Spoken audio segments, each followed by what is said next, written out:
Well, it's Sunday, the 10th of February 2008. Welcome to the Tap Keg Craft Brewer, and get the jug out, for we have another packed show. But as usual, addresses, the web address, oz.craftbrewer.org. Plenty of brewing information hidden on that page. For the American listeners, oz.craftbrewer.org is still there, and the same information is available. Our email address hasn't changed. Ian's too lazy to respond. I can't That's respond. not true. Hang on, where's that mute button? All right, now that shut him up. Anyway, Ian's email address, luckyian@smartchat.net.au, and my email address, graham@beertribe.com. You can send us information there, and we will read it, Craft Brewer guaranteed. Snail mail address, Graham Sanders, 3 Hazel Street, Rasmussen, Townsville, North Queensland, Australia, 4815. And for the beer program, well, it seems silly to give up this address. If you're getting this program, you've got the address. But never mind, it's radio.craftbrewer.org. All the programs are there, including the archives, going back years and years and years. But what's on this program? Well, we've talked about it for many months, in fact years. Townsville Airport is chockers with people flying in. Yes, the famed tropical flower wit is available for tasting, and we will be drinking it on the program. Feedback, well, since Ian won't answer his emails, we will cover feedback on this program with a call for help, because there's one email I can't answer. Yes, Craft Brewer, shock of shocks, I can't answer this email, so I need your help in answering it. Bloke Man. Well, it's been a bit of a drought, but Bloke Man has returned. We can't wait for that one. And we've done many requests for causes out there, beer-related causes, where we've got one of the world's oldest bars that's closing. And there's a request to keep it open, and we're supporting the cause. In our technical aspect, we're going to go into residual alkalinity, or that wonderful salt that causes all the problems, bicarbonates, and discuss that in your brewing water. And we've received yet another song request, and this one has pushed out the old Ugly After 2 a.m. song. I'll put the mute button on now. See that, Ian? We've even got a song request that's pushed out Ugly After 2 a.m. Yeah, that's right, because I got the song for you.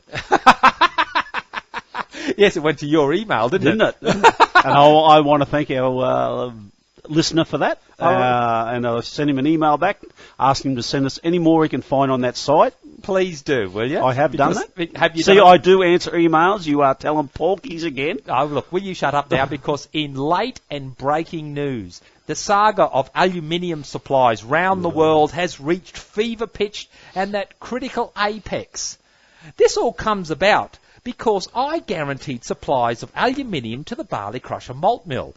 This superior mill, made with an aluminium body, for years it was made with aluminum, but they transferred over to aluminium because of its superior qualities.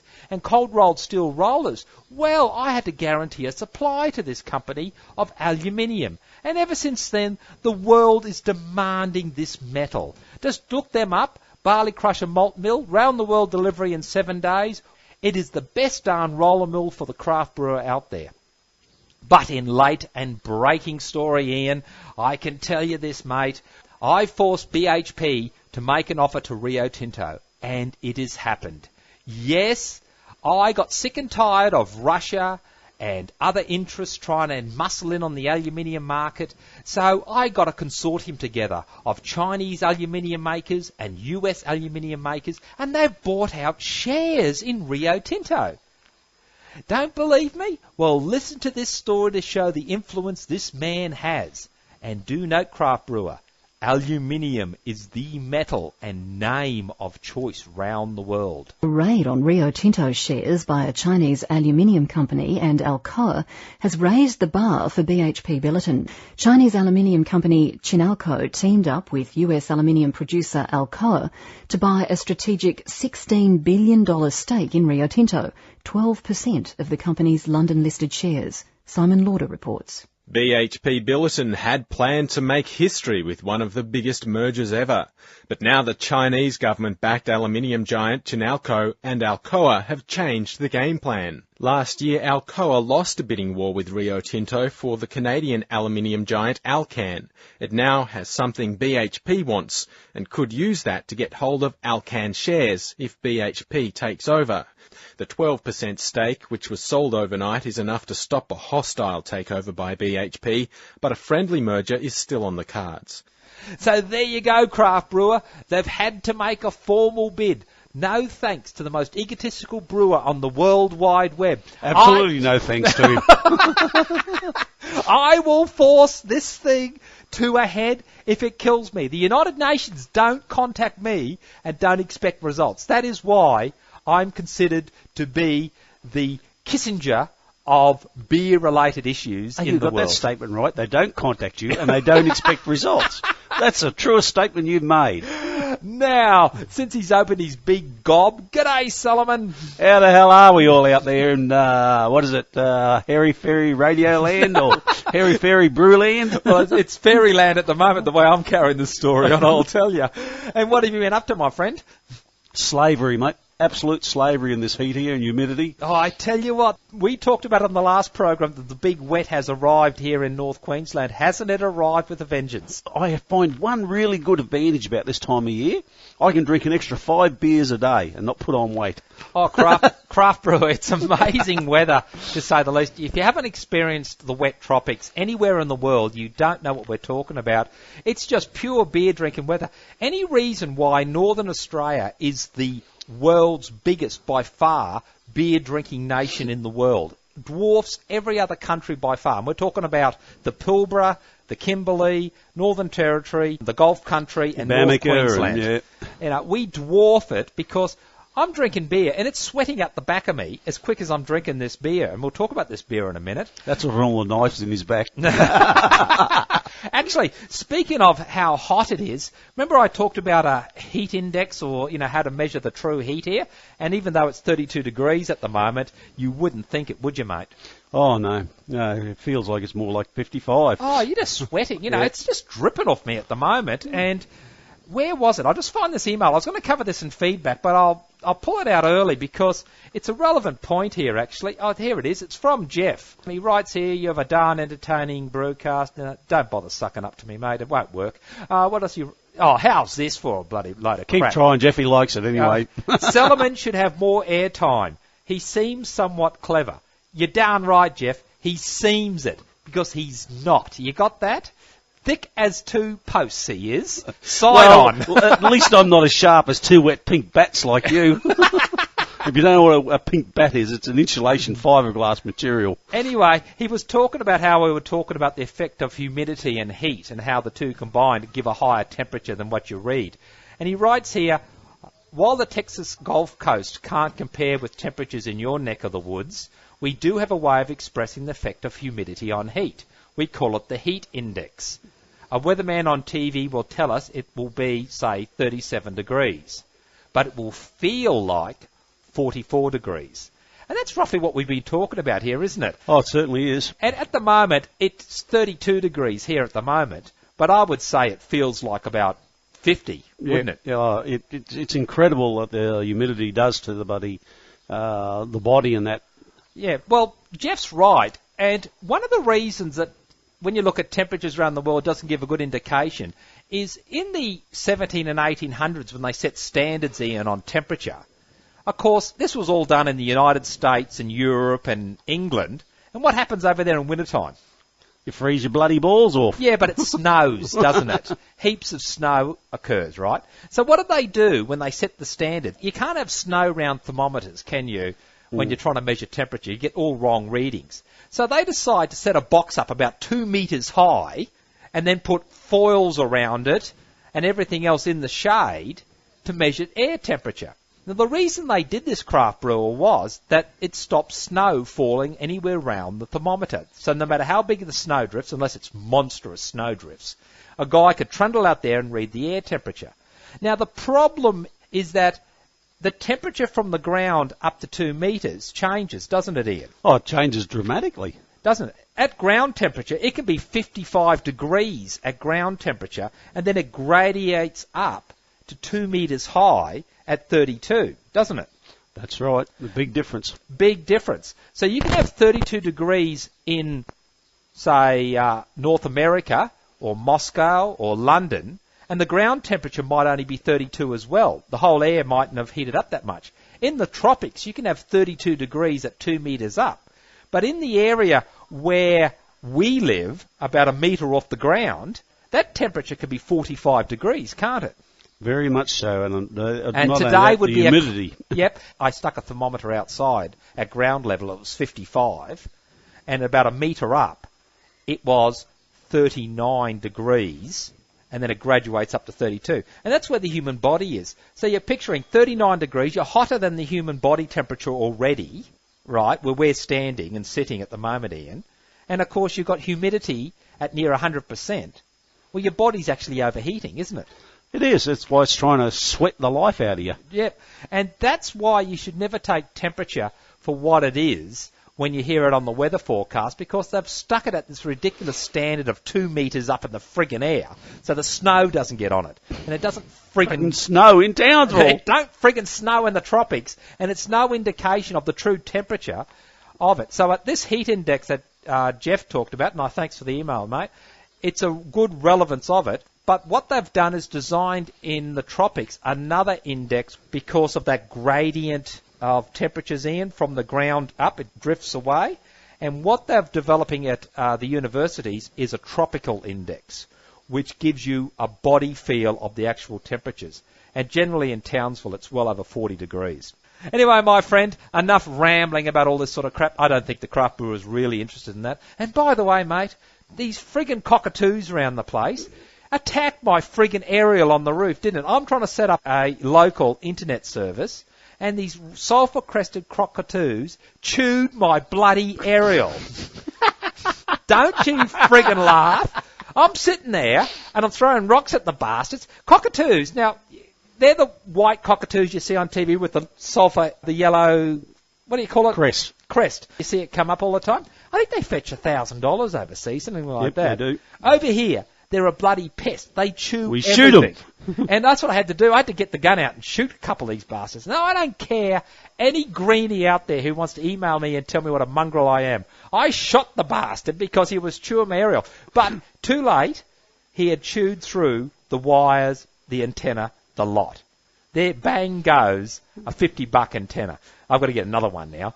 The mongrel, I'll tell you. And I'll shoot a few more of them too, and I don't care. Anybody want a stuffed cockatoo, contact me, Graham Sanders, 3 Hazel Street, Rasmussen, Townsville, North Queensland, 4815. But anyway, mate, I don't give a damn. I'll keep shooting the mongrels. They are pets. They chew everything, don't they? Oh, they do. Everything you can get hold of, they'll chew through your clothes on the clothesline, half chew through a seed, then throw it on your roof, clank. You know what they do with my fruit trees? They'll pick like the 5-corner fruit. They take one bite out of it and drop it. Yeah, then go on to another one. Yep. Oh, talk about wasteful bloody birds.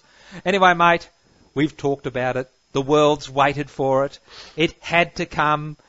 The famed tropical flower wet. Oh, before we go into that. What do you mean before we go into that? We need to look at how you can cure the hangover you get from this tropical flower wet. Oh, don't tell me this is your latest, is it? Of course. What else is there? How about a voodoo cure from Haki? Hang on, so what have you got there first? I've got a few cures on hangovers. Hangover cures? Yeah. Oh, so all the craft brewer out there, too late now, Christmas is over. Oh, mind you, the Chinese New Year's just started. Well, it has just started. And what year are you? What animal are you? Well, strangely enough, it's the year of the rat that's just started. Yeah. But I'm not the rat. I'm a pig. Another one. In fact, I'm a pig, but not this sort of pig. You can get it working. You can get it jerking. You can get it copping a feel. A hard, ugly thirst needs a big, ugly beer. And the ugliest beer is pig.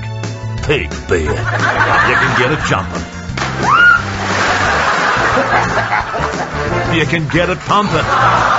You can get it checking the down. Matter of fact, I need one now. Pig beer, bring out the pig in you. No, I'm not a pig beer, but I am a pig. What are you, by the way? Tiger.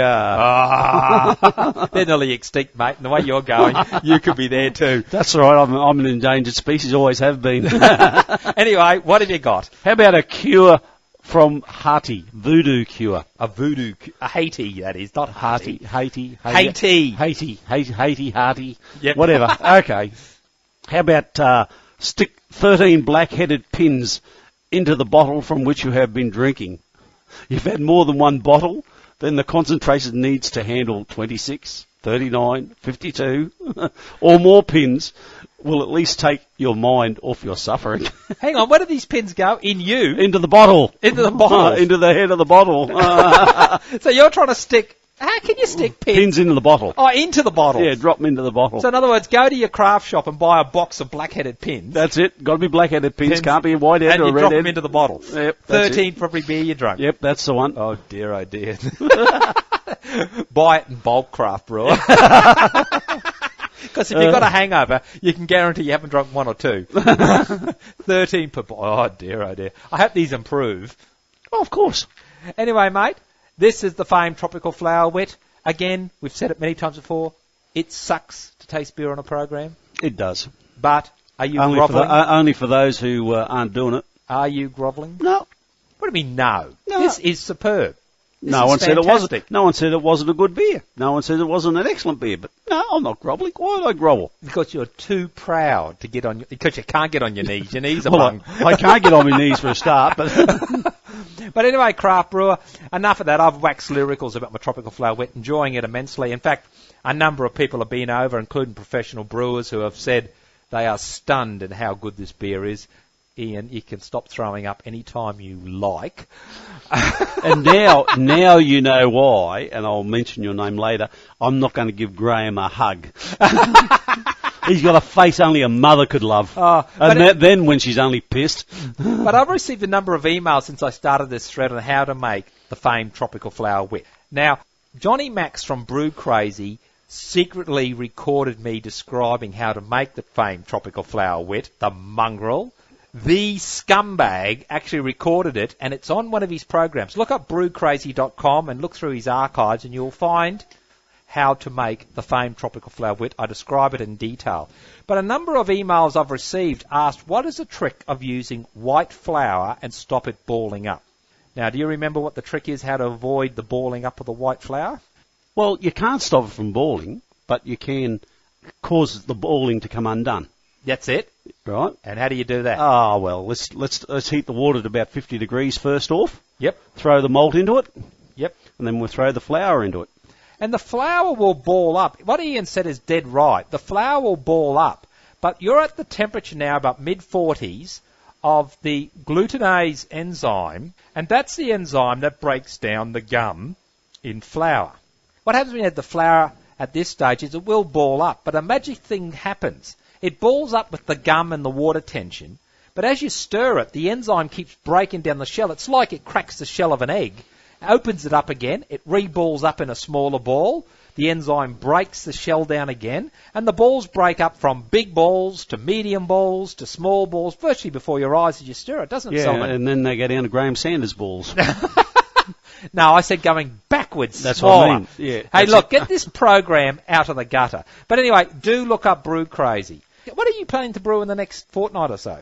Well, I've just done another porter. I've done the Bier de Gart, the famous Bier de Gart, the signature beer of the Drum Brewing Company. All right. The accolades winner of the North Queensland or Queensland state titles. Your ego pales in insignificance to mine, so but stop it now. Mine's still proven true, but. So, what are you planning on your brews? Because I'm planning a Vienna in a couple of days' time, and then I want to make another Stein with our final modification. So, are you ready to make one of those? We're ready for the Stein, we certainly are. All right, then. Well, let's keep this program rolling along. I'm trying to keep it nice and short. Okay. Yeah, that's about what it deserves too. Anyway, a bit of feedback, because heaps of feedback's coming through all the time. The very first one was from Soren, and he says, you're sometimes talking about adding sulfites to the brew process to reduce oxidisation. When do you add it, and how much? Now, Soren, we call this mash boil oxidisation. People in the United States mistakenly call it hot side aeration, I think, Ian, isn't it? Yep, hot side aeration, yeah. And it's not aeration. You're not deliberately aerating the beer. It's wrong. Now, a lot of people say it's not true. I got news for any craft brewer out there, professional or amateur. I have seen now heaps of papers on this. There is more than a wealth of scientific knowledge to demonstrate that mash ball oxidisation exists. It does affect the flavour. If you're drinking your beers fresh, don't worry about it. If you're storing your beers for a period of time, do worry about it. It's in the archives. I've discussed it too many times to go in any depth. radio.craftbrewer.org. Anyway, we're talking about here sodium metabisulfite or potassium metabisulfite. And we're talking about here is Camden tablets is the other name that's commonly talked about. Now, I talked this over and discussed it with a number of people, including Steve Alexander, and we've come up with about an eighth of a teaspoon. That's all you need. It's not much, Cellarman, is it? Eighth of a teaspoon? No, that's it. That's all we ever use. That's it. We worked out through oxygen ingress and the rates of reaction in the mash and the boil that about an eighth of a teaspoon is all you need for a 38-litre batch. You add it into the dry ingredients in your mash. Just sprinkle that into your mash, add your water, and that will give protection and residual sulfites right through into the boil. And strangely enough, by the time you come to oxygenate the wort, the last of the sulfites will be basically gone, and any extra oxygen you add will consume it. So about an eighth of a teaspoon to 38 litres in with your dry ingredients before you add the water. You'd be amazed if you store your beer for any period of time how fresh that keeps the beer. Now, also, a number of people have lamented the fact that Ian doesn't respond to emails and I can't respond to emails because they know... Wink, wink, wink. They know I do respond if I could. A lot of them want me to set up Gmail accounts, Yahoo mail accounts, and all the rest of it. I got news for you, Craft He Brewer. hasn't got it connected to the internet, so he can't do anything. Yes, and I've only got limited time at the library to do all this, so I cannot and will not set up all these bogus accounts because I've got no access to the internet. And he's only got limited time on my computer too. And the good news is, though, Craft Brewer, is I will have internet in the next couple of months. I've been saying that. I'm now down on a testing You'll list. have it by July. Yeah. What year, we don't know, but It's July. Coming. It's coming. You just got to have to put up with it. Now, you remember, sir, that we put a shout-out to Rob to come back to us with information. Well, he sent another email to us with the pictures. And basically his problem was, Cellarman, to cut his email down to a bite-sized chunk, I suppose, is quite simply...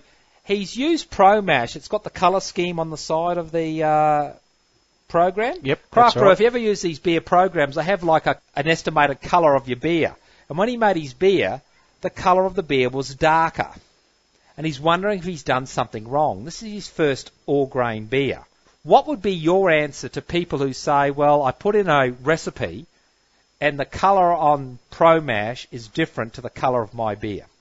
Well, there's a couple of things that can involve in this, and one of the main ones is you need to check the colour of the actual grain you've got. It's changes from batch to batch for a start, and you need to have the information on that particular grain you're using. That's it. A lot of people say, they get crystal, but crystal comes in different lovey bonds, different colour regimes. So does chocolate. 20 to 140, and... So does chocolate, so does black. They all come in different colour ranges. So sometimes the colours aren't exactly the same out of the malting house as what you'd like. But further to that, Cellarman, those colour schemes you see are like a guide. They are not locked in stone. No, they're virtually the middle of the range for that style. It's a guide, and it's trying to transpose the colour of a beer to a simple colour chart, and you'll never get it perfect. Plus, yeast in the beer, while it's fermenting, is going to change the colour. The depth of the glass carboy you're looking through, or the glass. You know yourself, Cellarman, you look through a thin glass, beer's lighter than if you look through a thick glass. That's right, if you got a tankard compared to a bloody thimble. Exactly. If you've got a Pilsner glass and you've got an English pint glass, the colours of the beers will be actually different because of the depth of the beer that you're looking through. So all these things affect the colour. I wouldn't worry about it too much. Treat the colour schemes on all these beer programs as just a guide, Craft Brewer, and not gospel. He did say here it's his first all-grain beer, and all he used was 4.2 kilograms of pale malt and 170 grams of Joe White's Crystal 140, right? Now, Joe White's pale malt is a darker malt than most people expect, isn't it? It is. And I find that Joe White's pale malt, it's a local malting house here in Australia, craft brewer, it's darker than what ProMash says the colour is. I've always found that with Joe White's pale. But more importantly, he puts here, I wouldn't have thought the small amount of crystal I've added would make such a big difference to the colour of the beer. I tell you, not laughing at Rob, but laughing with Rob on this, you'd be surprised, craft brewer, if you go into grain brewing, how the smallest amount of a dark malt can change the colour of a beer. Oh, it makes an incredible difference at times. You can't really guarantee what the colour's going to be until you actually make the beer. What's a simple secret of darkening up a beer?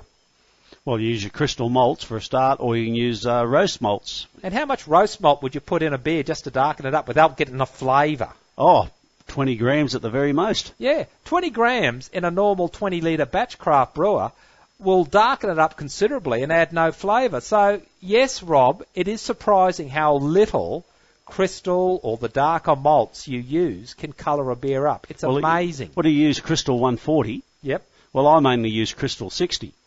I use Crystal 40. Yeah, well, I mainly use Crystal 60, which is a 145 EBC. Yep. You know, so if you're using Crystal 140L, that's a hell of a lot. That's a very dark crystal. It is. So, yeah. But anyway, he asks the questions. I would love to hear about what elements of the processing of beer affect the colour, like pH, boil, filtering, spitting in the fermenter. I love that bit. And there are so many things that affect the colour of a beer that we might even cover that on a separate program, I think. I think it'll take a full program just to cover that. It will. So we're going to cover what affects the colour of a beer in depth. So thanks, Rob, for that. We'll follow that through. And I'll send you an email, Rob, on the other issue. You know what I'm talking about. Nobody else does. Well, nobody how else about cares. we've been to Haiti. Now, Haiti. Haiti. It's not Haiti or Haiti. Whatever. I don't give a shit. We've been there. Yeah. How'd you like to go to Russia? Russia. Oh, this is your hang-up. Okay, so in Russia? Well, Russia. Okay. The entire Russian nation is known to get drunk as skunks on a regular basis. Obviously. Oh, you're not wrong. Obviously, after the my satellite TV, I can see heaps. But, you know, as people who drink mostly vodka, which is very low in impurities, they generally don't get the hangovers you may feel they deserve. If you do need a cure, now this goes for all other drinks as well, just think of the cleansing effects of the nutrients in cabbage. Oh, yuck. Go on. Makes this soup an excellent cure. Well, think about it. Now you know why... cabbage soup. Now you know why Mum says eat your cabbage up. So in Russia, a hangover cure is cabbage soup. Cabbage soup. Yuck. Oh, well, I got a question from Matt. He's listened to the program on sterile water yeast storage, and he's just bought a couple of tubes of White Labs yeast. They send their yeast in what? It's Cellarman? It's in... peat bottle blanks. It's a blank. It's a blank for that's it. It's called a blank for your drink bottles. Basically, it's a peat bottle before they blow it up. That's it. Exactly right. So imagine shrinking a peat bottle down to a little tiny size. That's your soft drink bottle, craft brewer who don't know what a peat bottle is. If you shrink it down to before they blow it up, that's what it looks like, isn't it? It's like it's like a little test tube. It is, like a big test tube. Okay, and he's wondering if he puts a little of his yeast in sterile water out of a White Labs tube, could he store his yeast that way? Well, my advice would be still to plate the yeast. You can store it if you want to lift the yeast out and put it straight into sterile water and store it. It will store and store okay. However, the procedure requires as minimal amount of nutrient as possible in the water. And if you're trying to transfer yeast from the White Labs tube into sterile water, you're not going to get pure yeast, I don't think, Ian, are you? No, you're going to get the nutrient as well as the liquid and and a few dead cells. That's it. And apart from that, the yeast have been gone to sleep in an environment of beer above it, haven't they? Yes. And with sterile water, you're taking healthy, active yeast cells and plunging them into a totally nutrient-starved environment. So they go to sleep in a slightly different manner. So I would suggest, yes, you can do it, and it has been done. Not the best. I would expect a high mortality rate as a result, but can be done. But I'd still recommend using the plates. But why not try it and see? I've always said in this program, experiment, experiment, experiment. So why not do it? Now, in another feedback item, I promised not to mention this guy's name because he's terribly embarrassed over it all. So I promised Andrew I wouldn't do it, and I won't do it. Anyway, this anonymous person made a beer, and I need the craft brewers' help out here because I am stumped on this one. Totally stumped, and I think you are as well, are you? Yeah, I've had a read of a few of the things that come over on the digest about it. And you're stumped as well? Yeah. Okay, so what the procedure that this brewer has done is he had a double batch of beer made from the single batch, made a 40-litre batch, dropped 20 litres into 2 carboys. He makes a beer. Now, on one carboy, that's a glass fermenter, craft brewer who don't know about this, he drains the beer off in the keg, but he leaves the yeast slurry at the bottom, puts that into his fermentation fridge at 0 degrees. In the second carboy, he's let the beer sit on the yeast because he didn't have a spare corny keg to put the beer into. So you're picturing it in, he's got 2 carboys, one where he's got the yeast cake sitting in the fridge, one where he's got the beer above the yeast cake. So I go over on the day to help him with his brewing, and we brew another double batch to split to drop onto these carboys, right? You with me so far? Am I making this clear? Yep, I'm with you. Okay. So what he does is, on the carboy where there's yeast and beer, he transfers that into a corny keg. So now he's left with 2 carboys with yeast cakes. The only difference with the yeast cake is one's been sitting for about 3 weeks over beer, one's been basically sitting 3 weeks just on nothing. He makes the beer up, an American Pale Ale, and he pours half into each carboy. It ferments out. Now, this is his problem, craft brewer. The beer that's fermented on just the yeast cake, on the cake that did not sit on beer, ferments out, and when he kegs it, comes out as clear as a bell. But the beer that he ferments on the yeast cake that sat on the beer, it comes out cloudy and will not clear. And we want to know why, when everything else is the same and the only difference is how the yeast cake was stored, we've got one beer crystal clear and we've got one beer cloudy as the Burdekin flood. Any ideas, Cellarman? I can think of maybe a bit of oxidisation on it. But that shouldn't affect clarity, how the yeast flocculates? Well, one's going to have a lot more oxygen available to it, all right? Yeah, but how's that going to affect yeast flocculation? Dead cells for a start. When you look at it, one's only got a little bit of beer, about, what was it, an inch of beer on top or something, half an inch of beer on top of it. It's, I think the yeast would go to sleep, because it's got nothing left to feed on. It's used all its nutrients and everything, so it's gone to sleep. One's got on the beer, still with the beer on top of it, is still going to feed and still going to be more active. Yeah, that's the only... I've got 2 theories on this, but I'm pretty well, reaching. Split down the middle, yeah. Yeah, split down the middle. I'm reaching. I'm not quite confident on these theories. One theory, as Ian says, the yeast cake that was not on beer uses up all the nutrients in the small amount of beer above it and really goes into hibernation, Catalytic suspension, shock. or whatever, goes to sleep. When a yeast goes to sleep, its cell membrane and wall changes, and maybe that triggers some sort of flocculation tendency in the yeast. While the yeast cake over the beer for 3 weeks can still feed on the residual beer. Of course, there's nutrients in the residual beer. It's a different mass of volume. The other one I'm thinking, Ian, is it could be an infection. Maybe there was an infection brewing in the beer-related one that was sitting under the beer, and the numbers of bacteria built up in the beer enough to cause a problem. That's a possibility. That is a very possibility. All right, mate. Enough of feedback in my view. Let's get on to some other serious issues. Now, I don't know what it is, but all the brewcasts and beercasts and even podcasts out there on beer and brewing, for some reason they want to pick on us. Yeah, what do they call it? Is it penis envy? Penis envy. That's whatever it is. Now, they all come from the United States. We're one of the few beer podcasts that come from another country other than the United States. And I can't work out why they want to pick on us. It's not as if we pick on the United States of America, do we? Yep. Look, they may deserve it, but why do they have to pick on us? And they all do it for some strange reason. Well, the latest program that's done it is Brew Bubbers. You know those little babies? The little babies? Yeah. Well, in their latest... Are they out of their nappies yet? Yeah, well, the latest podcast from the Brew Babies, they've had to pick on you and me. And I don't know why they do this sort of rubbish, because they're only going to lose, aren't they? Oh, when are they going to learn to grow up? Well, they won't grow up. They're in nappies.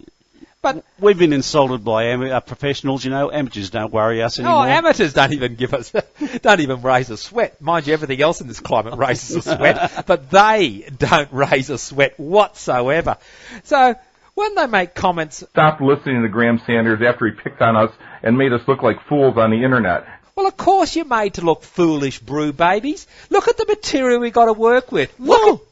How much do we need? It's a glut. It's a glut. I mean to say, we don't even have to say anything and you look like fools. Yeah. But if you really want us to go ahead and do it, more than happy to carry it on. But they also said this. Everybody in the world knows us. We're humiliated. We're a laughingstock. Well, you said it, sunshine. Well, exactly. You don't expect us to argue with you, do you, over this comment? Yeah, there's no argument. We agree. We agree. Totally. Wow, I feel like an idiot. Well, duh. Hey, what can we say? Self-analysis. Yeah, I tell you what, you're spot on the money with it too. You've got to admire the guy who could actually look at himself and say... Give himself an honest critique. Yeah, He gave himself a totally honest critique. And he's spot on the money. I tell you what, he hasn't made a mistake.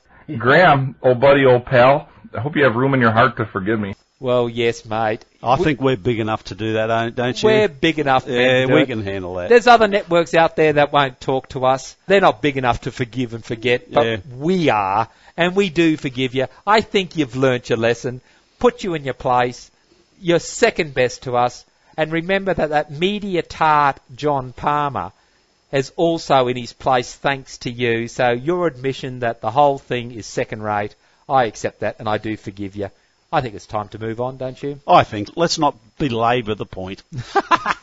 And another person that's forgiven them as well is David Cryer Malts. Yes, David Cryer, the suppliers of Galaxy Malt to Australia and New Zealand brewers, professional and amateurs alike, supplies the best darn malt out there. And now that the drought well and truly has broken, Cellarman... Oh, it's broken out of my bloody skin.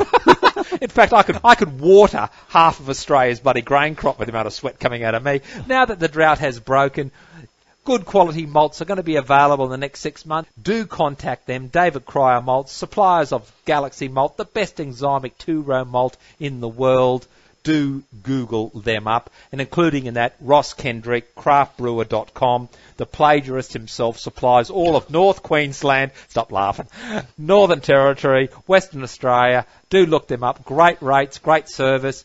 He's not a personal friend. I wish he was so I could get cheap rates. Oh, you know what they say, keep your friends close, keep your enemies even closer. You got it. Do look him up, craftbrewer.com.au. Well, mate, I think we put everybody in their place. I get emails now from a number of people asking about Bloke Man. Yeah, he's sort of dropped off the radar for a while, hasn't he? Well, he has dropped off the radar, and that's only because he's a family man and he's trying to settle down and everything else. But people have asked, is this guy real? Is he a superhero? Well, he is, isn't he? Bloody oath he is. In fact, he's such a great superhero that no one is allowed to touch him in comic strips or whatever, are they? No, that's it. That's it. He's sacred, he is. But people have said to me, are you sure? I haven't heard any superhero episodes about him lately. Well, I told you he's going into retirement, but for those who've come in late on Bloke Man, I've dug up an old episode just to show you the type of man he is. The type of guy that every craft brewer, beer drinker, beer lover aspires to. This is the sort of guy you should be teaching your children to look up to. Whilst working overnight on his latest batch of home brew, mild-mannered meteorologist Warren Parks discovered a yeast infection had infiltrated his infusing amber fluid. Oh no, over-fermentation. Which can only result in... Drenched in the badly brewed beverage, our hero forecasts a change. Energy draining, apathy building, mullet growing. Then, rising from the settled suds was the man the world needs. Bloke Man. But I don't work Sundays or me day off. Excuse me, I'm looking for Bloke Man. I'll give that a couple of minutes if I was you, mate. Excuse me, Bloke Man. No. You are too. Yes, I am Bloke Man. That is my name. Don't wear it out. Now, what do you want? I'm afraid there's a young boy trapped in a stormwater drain. And he's probably going to die, isn't he? Listen, sweetheart, I am not going anywhere. I'm doing the cryptic. I'm on my third beer. And besides, this is my day off. Bloke Man, a child is going to drown unless you hurry up and come this instant. Come this instant. That'll be a first, eh, Fran? I don't think you're taking me seriously. I need you to get... Oi, up here. Wait a minute. You're not using your X-ray vision to look through my clothes, are you? Uzzies. What? Come on, we don't have much time. All right. Christ, you people, try my patience. Let's go. Thank you. Just as soon as I get one shot of Dutch courage into me, Fran.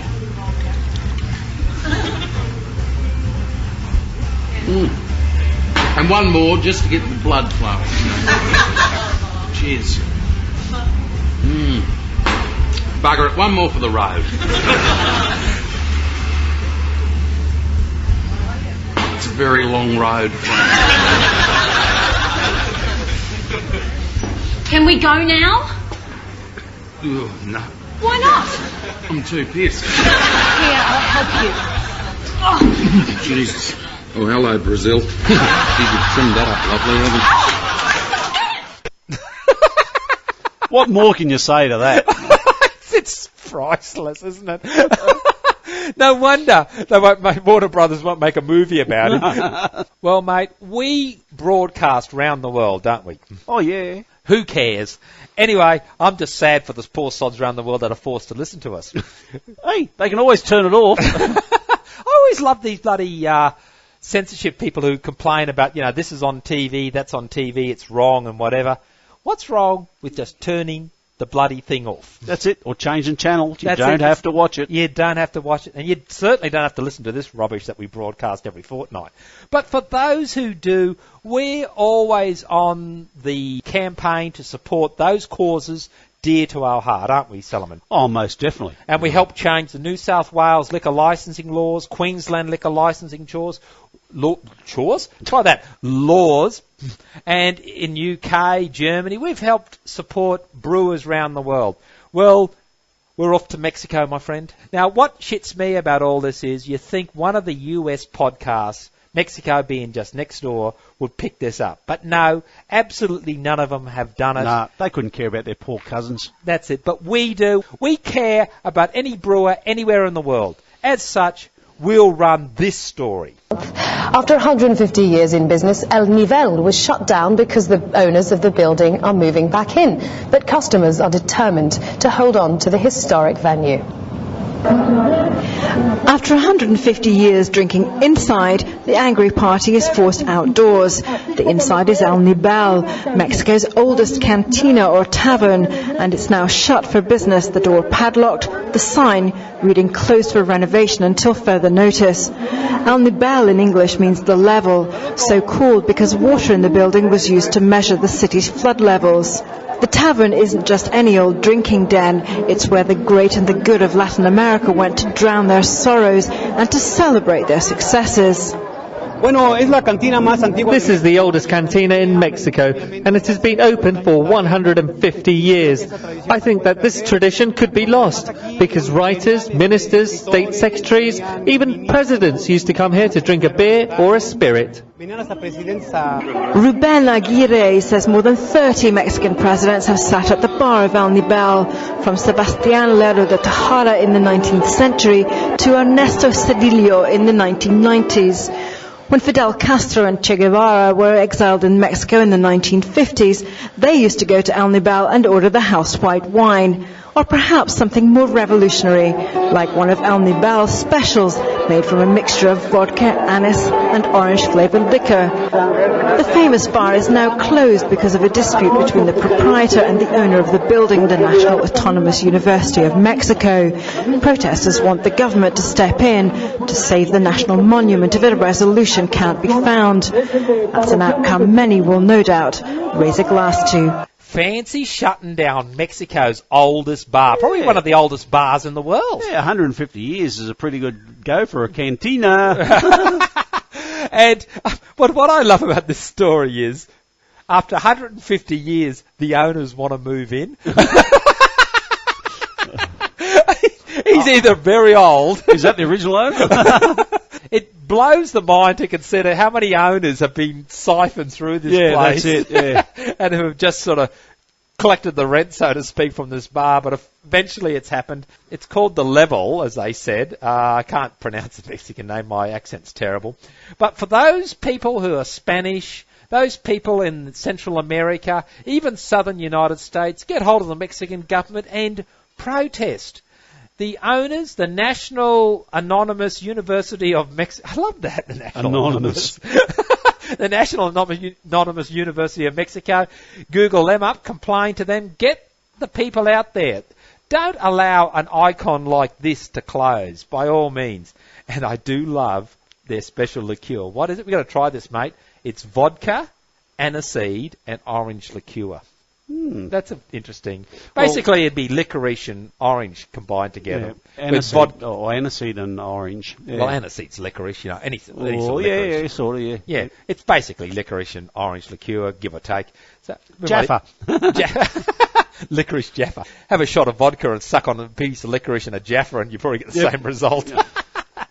Anyway, do support the cause. Well, let's get technical. Gotta Should I get him over head now? Or yes, I'm getting technical. Gotta hear the science. Don't you like my singing? Is that what it was? I thought you were in pain. Keep it up and I'll put the real recording on. Now, where have we been? So far I've been to Haiti and Russia. How about we go to Outer Mongolia? Oh, God. Now, here's a good one for you. Now, you'd have to be really hungover to go to this one. Should you ever find yourself suffering from too much fermented yak's milk? Okay, this is a hangover when I drink too much fermented yak's milk. This is the one, mate. Go for it. Take a pickled sheep's eye from the jar, which you keep in your tent especially for this purpose. Pop it into a glass. Hang on a second. A pickled sheep's eye? Of course. Don't you have them beside your bed? Of course. I've always got one in the fridge. Yeah, just to nibble on during the night. Okay, pop it in a glass. Yeah. And fill with tomato juice. Oh, God. Stare manfully at the glass until one of you blinks. Then down the horrid beverage in one. So whoever blinks first has got to down it. This cure is so revolting that your hangover will seem trivial by comparison. The lesser of two. Oh, God almighty. Well, you know, say when your thumb's hurting, you hit yourself on the toe there, you forget about the thumb hurting. Oh, you forget the thumb real quick. Okay, we've talked about Unky John Palmer, the media tart himself. Well, he does send emails to me on occasions, and I can tell you now, Craft Brewer, an email from John Palmer is not a pleasant experience. He sent a Christmas email of pictures of himself, and I can tell you, that's horrifying. It's taken me over a month to get over the fact of looking at his ugly mug to be able to get to this email, but I finally got to it. Anyway, he puts here is, I'm wondering if you could comment on, plug, support, refute the topic of residual alkalinity in brewing water and the effect on brewing different styles of beer. Chapter 15, of course, of his book, How to Brew, one of the good brewing books out there, but I'm not going to give free plugs. I think this is the last frontier of many all-grain brewers. You have talked about pH and salts and matching water profiles, but residual alkalinity versus beer colour is a structure that ties it all together. Would you care to comment on this? I thought I'd give this significant time, my friend, because this is an area that's very difficult to convey to the craft brewer, and I don't care if you're the professional or amateur here. Residual alkalinity causes the most confusion I've found trying to explain this to the craft brewer. And I've adopted a number of different ways of doing this in talks with varying degrees of success. Now let's get some interesting facts out of the way quickly. When you talk about hardness in brewing, you're mainly talking about calcium salts, and I'm going to keep this very simple, craft brewer. First friggin' bloody chemist who comes back to me and says you're wrong, I'm going to beat over the airwaves with a tirade that will disband you from any degree. You will be run out of the scientific community, so don't even try it. Anyway, hardness is about calcium ions, if you like, and residual alkalinity is mainly about what they call bicarbonate ions. Calcium carbonate, you'll hear it, it's the CO3 or HCO3. It's the buffering of water. Now, we'll get back to that in a minute. This all gets technical. An important point about this, craft brewer, when I give talks on salts and water in chemistry, I tend to break it up into two topics. Now, Cellarman, you are my sounding board here. When I get either too boring or too technical, you are to interrupt. You got that? I got another one here on hangover cures. It wasn't that quick, was it? But you are my sounding board. You got it? Yep. Okay, so you got another one. Okay, where to now? To ancient Rome. Oh, no. Go for it. Pliny the Elder was the first man to make a systematic study of hangover cures. Who's this guy? Pliny. Spell that. Pliny. I'm going to have to Google that up. So he made a study of hangover cures. Yeah, he certainly did. Systematic. Okay. Initially, he recommended wearing a garland of parsley to bed after a heavy session to ward off the ill effects. Well, okay, that's I think we'll go back to the black pins in the bottle. Keep going. Okay. Sadly, this merely resulted in green stains on the sheets. It's better those who tried it. It's better than white stains, I suppose. Well, I don't know. Depends on the colour of the sheet, doesn't it? Go on. Well, mind you, if you imagine waking up after a naughty and you've got green you'd worry if you've got green stains. Yes, that's what I'm saying. Okay, go for it. He abandoned this remedy in later life in favour of the thoroughly modern and sensible practice of swallowing raw eggs and drinking olive oil and garlic. Oh, yuck. Well, yes, that's one way to put it. Oh, yuck. Oh, yuck indeed.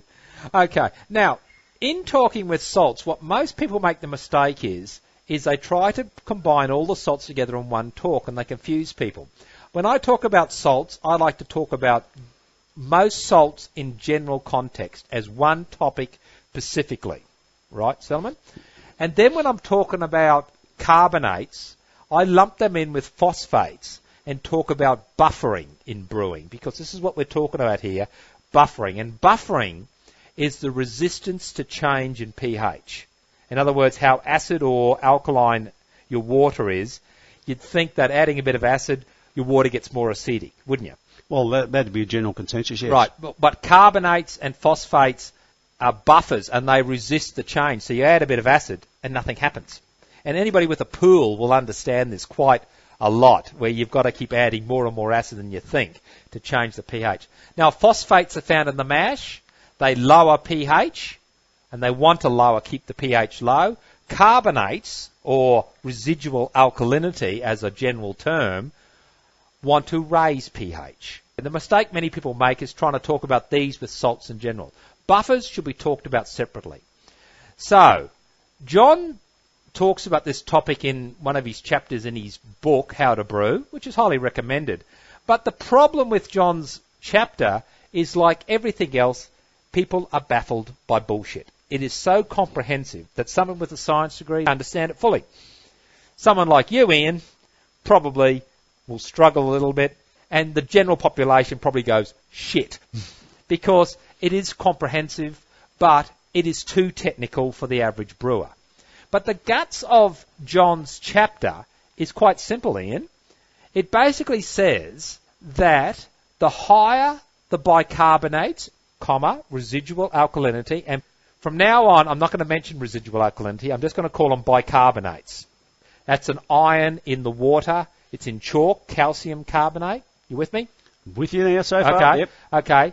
Now, higher the bicarbonates in the water, you make a darker beer to compensate. And that's the guts of the chapter that John's talking about. Okay, enough about buffering and all the rest of it. Look up the radio archives, radio.craftbrewer.org. I've done many, many programs on buffering and these irons.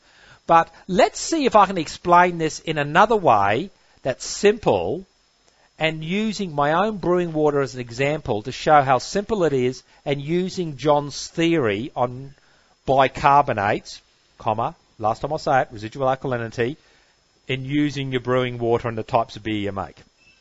Now, Ian, there's only two things you really need to remember about water chemistry in general with brewing. Your calcium level should be at what level in your mash? 50 parts per million. Very good. And there's plenty of brew programs out there that will tell you how much salt you need to add, calcium salts you need to add to get there. Your pH of your mash should settle out at what level? Well, I'd say low fives, maybe 5.2, 5.3. Yeah, around the low fives. It is not critical. They're the two key factors. Forget the other bullshit that you'll read. They're the two key factors in your mash with your salts. Now, here's two other factors you should remember.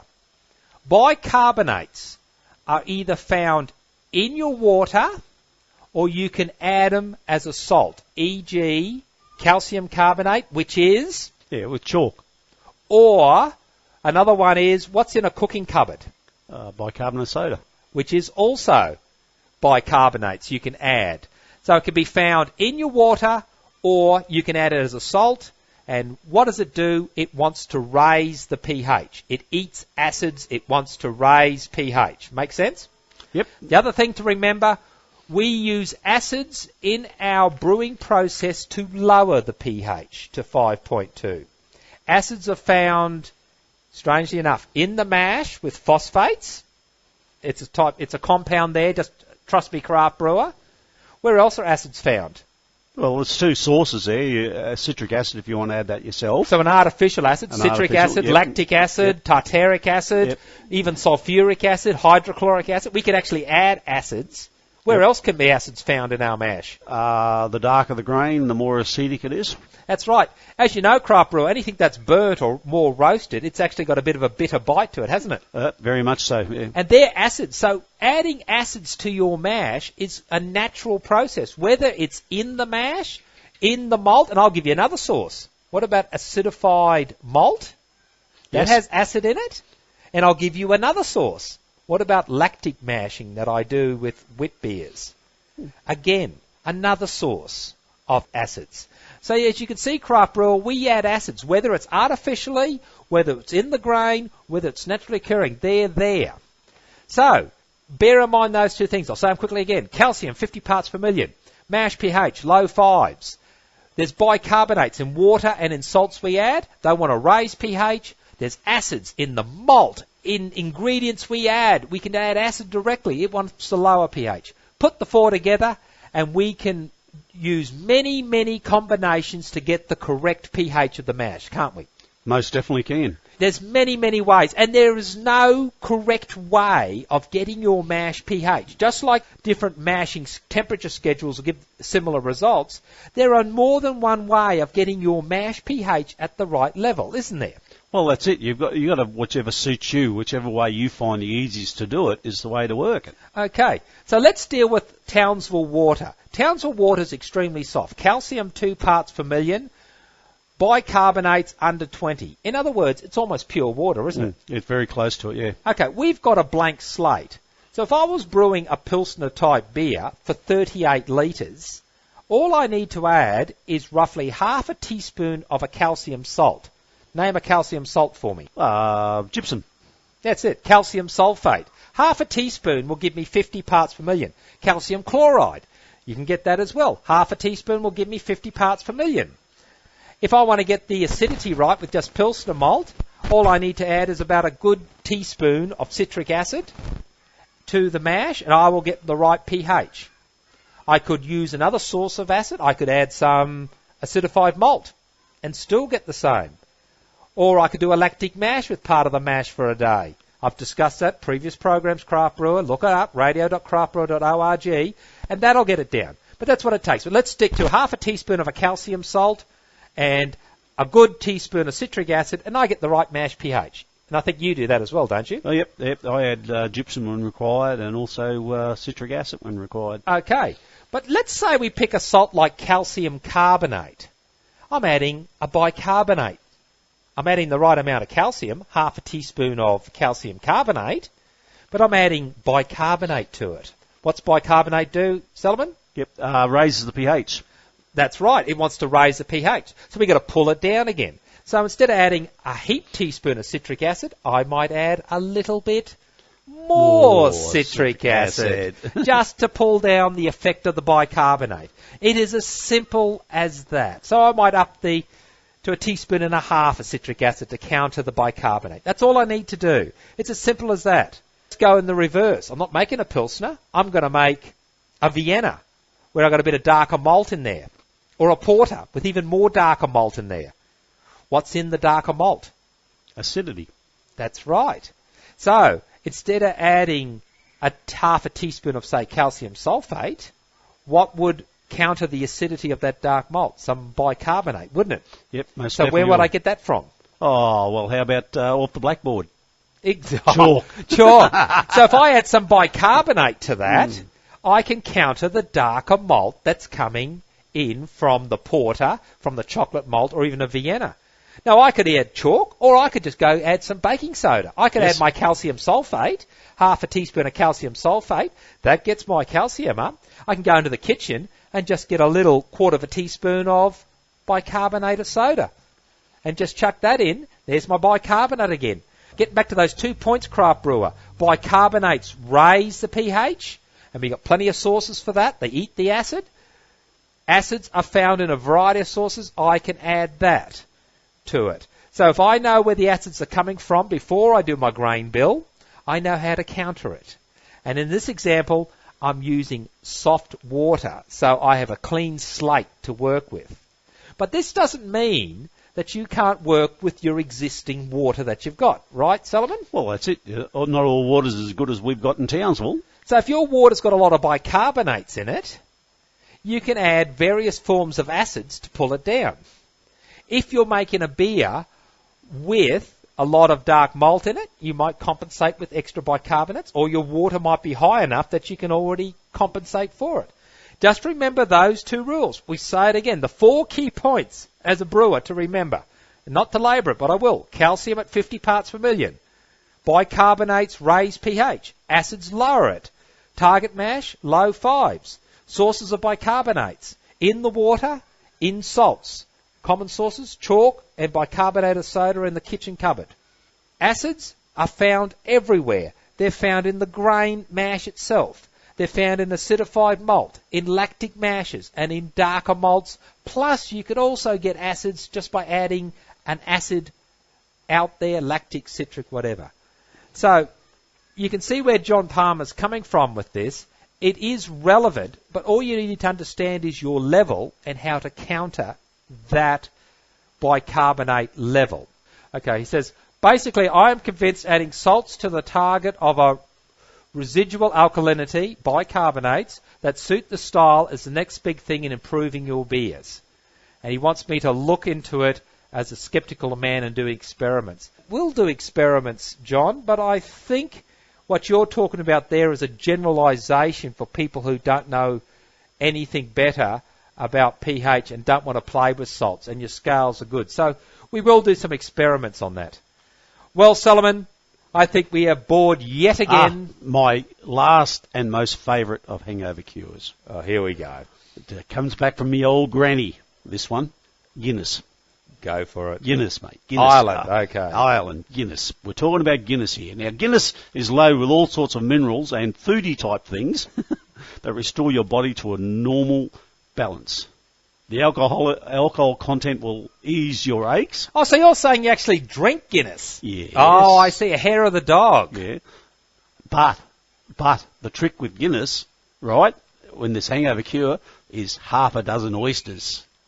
With the Guinness? Yes. Oh, so you have half a dozen oysters in the Guinness, Yes. and knocked the whole thing down. Yes, that's it. How to ruin a good The oysters Guinness. contain zinc, which, how would you say, have libido-boosting qualities. So hang on, if Not that you'll be any mood of mine to do that. Hang on a second, you're hungover, you're having a libido-enhancing bloody drink, but you got Brewer's Droop to cover it. Oh, well, I don't know, mate. I don't have Brewer's Droop like that.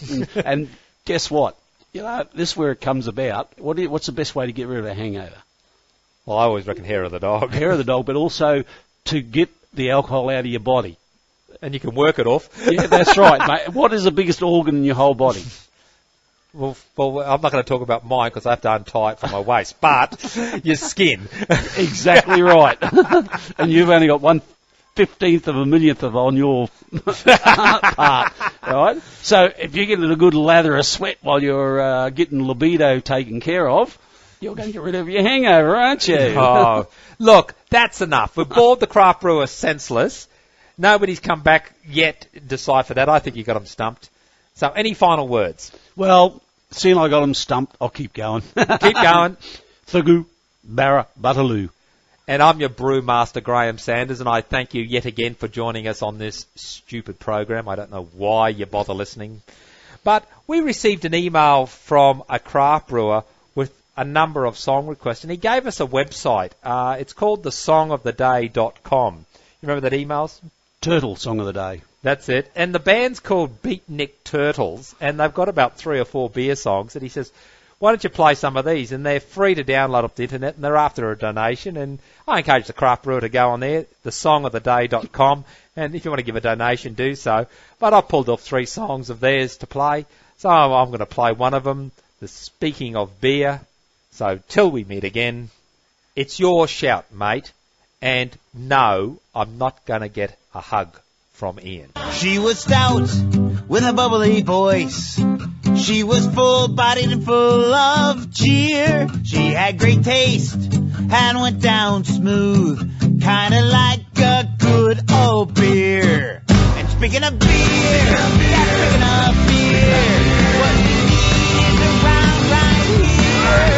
Yeah, speaking of beer, speaking of beer, it's time you started drinking some beer.